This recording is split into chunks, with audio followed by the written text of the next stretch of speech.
All right, tonight we are going deep inside one of history's most famous conspiracies. We're going to spend a single sleepless night inside the mind of Marcus Brutus and watch, step by step, as a respected Roman patriot convinces himself he has to become an assassin. These are Brutus's own words, and man, they just perfectly set the stage. He's trapped, you know? He's in that terrifying space between having a horrible idea and actually going through with it. His mind is basically a civil war, and everything feels like a nightmare. This isn't just politics for him. This is something that's tearing him apart from the inside. So picture the scene. It's the early morning hours of March 15th. Yep, the Ides of March. Rome is quiet, everyone's asleep, except Brutus. He's pacing his garden, totally consumed. He says he hasn't slept a single night since his friend Cassius first planted the seed, first suggested that they had to do something about Julius Caesar.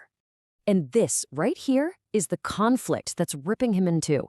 It's so important to get this. He has no personal beef with Caesar. He actually says, I know no personal cause to spurn at him. He sees Caesar as a friend, a reasonable guy. The entire struggle is about his duty to Rome. He's terrified that if you put a crown on Caesar's head, that absolute power will corrupt him absolutely. So what do you do with a problem like that? Well, Brutus tries to logic his way to a conclusion. He launches into this famous soliloquy where he literally builds a rational case, almost like a lawyer, to justify an assassination. It's kind of chilling watching him try to make this horrific act feel like a noble, logical necessity. And that really is the million-dollar question, isn't it? How does a man who prides himself on his honor and virtue talk himself into committing murder? He has to find a way to reframe it in his mind, to see it not as a betrayal, but as a righteous act for the greater good. Okay, so his first piece of logic is this incredible metaphor. He pictures an ambitious person climbing a ladder. As long as they're on their way up, they're looking up, focused on the goal. But what happens when they get to the very top? He says they turn their back on the ladder, they scorn the very steps, the people that helped them get there. And Brutus is convinced that's exactly what Caesar will do once he's king. This leads him to the absolute core of his argument, what you could call the snake's egg theory. He compares Caesar to a serpent's egg. Right now, it looks harmless, but he argues if you let it hatch, it's going to grow into something venomous and dangerous. And this is the key. Brutus decides he has to kill Caesar not for what he's done, but for what he might do. It's a preemptive strike against a future he's terrified of. Now, just as he's working all this out, his servant brings him a letter that was mysteriously left on his windowsill. Of course, we know it's a fake, planted by Cassius to manipulate him, but to Brutus, it feels like a sign from the heavens. It feels like the people of Rome themselves are crying out to him personally to fix things. And that's all it takes. His mind is made up. A little while later, there's a knock at the gate. It's the other conspirators, their faces hidden by their cloaks. And it's fascinating to watch what happens next. The man who was just tormented by indecision immediately steps up and takes complete command. The philosopher becomes the leader of the coup. And right away, he makes three huge decisions that are going to dictate how all of this plays out. First, he says they will not swear an oath. Second, he vetoes bringing the famous senator Cicero into the group. And third, he insists they must spare Mark Antony. Each of these is a massive turning point. So let's break down his thinking. On the oath, he argues that their honest faces and the suffering of Rome should be motivation enough. Oaths are for cowards. On Cicero, he says the guy has too much ego and would never get behind a plan that wasn't his idea first. But then comes the fateful one. Cassius wants Antony dead too, but Brutus shuts it down. He's worried it'll make them look like simple murderers, not liberators.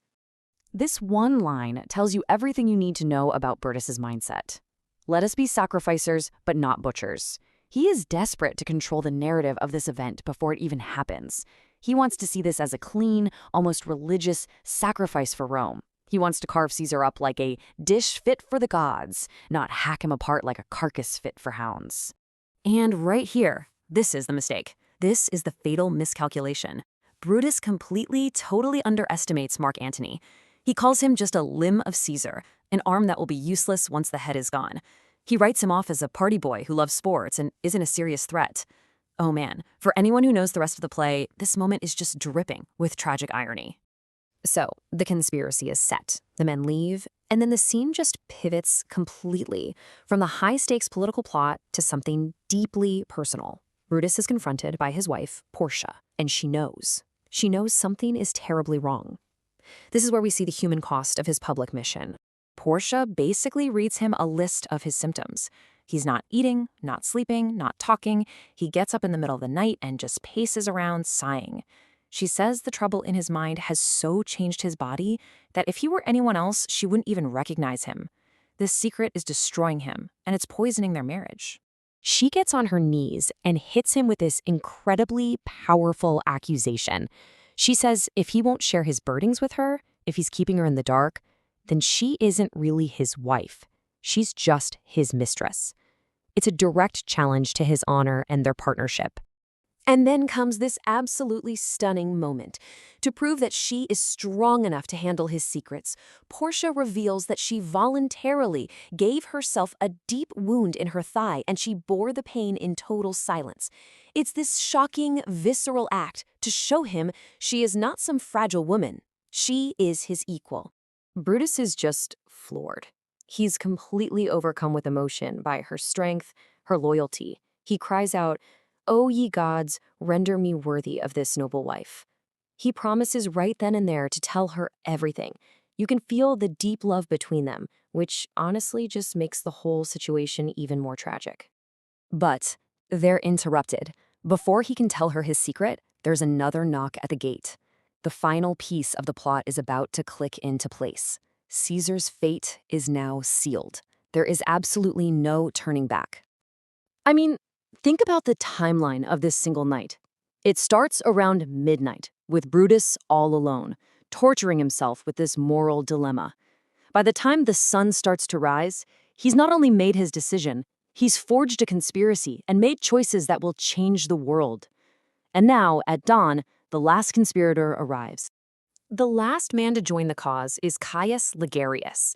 He shows up sick, wearing a kerchief around his head, but the second he hears that Brutus is in charge of some noble enterprise, he literally throws off his sickness and says he's healed. He doesn't even need to know the plan. He just says, "It is enough that Brutus leads me." That blind faith just cements everything. The plot is now unstoppable. So we end up right back where we started, with Brutus. In the space of just a few hours, he's reasoned his way from indecision to action. He's convinced himself he's a sacrificer, not a butcher. But the big question hangs over everything, and it's what makes this story so powerful. Was he a clear-eyed patriot saving his country, or was he a good man who tragically deluded himself into doing something terrible?